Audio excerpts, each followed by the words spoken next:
It's so easy to look back on life and even in your present day world and think about the ifs and the buts of what could have happened or what you would have wanted to happen.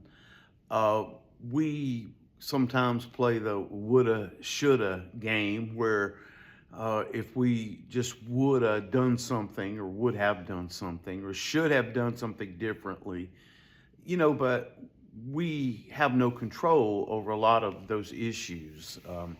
If we had enough money, if our health was great, or if our loved ones would behave differently, those are things we just cannot control every time. So that will bring a lot of discomfort to us emotionally, sometimes physically, because worry will definitely affect your health.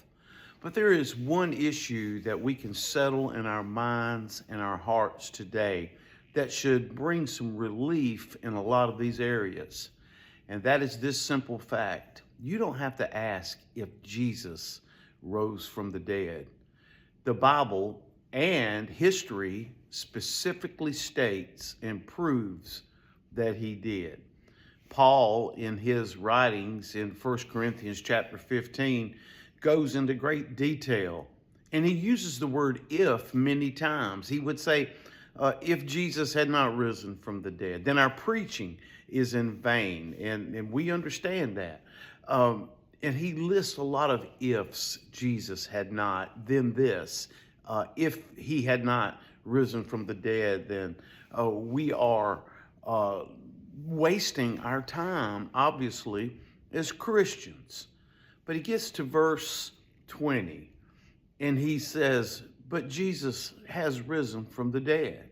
Now he has risen from the dead, he says, and has become the first fruits of them that sleep. What a wonderful verse. 20 verses in, he lists all these ifs, and he says, but don't worry about it. He has risen from the dead.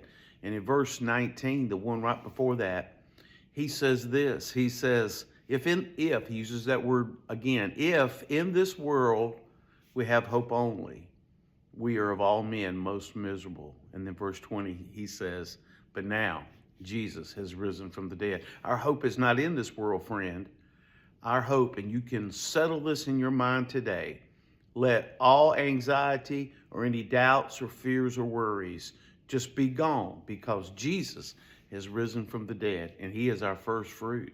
If we do leave this world, if we pass away or pass on to life, I like to say, before Jesus comes, don't worry about it.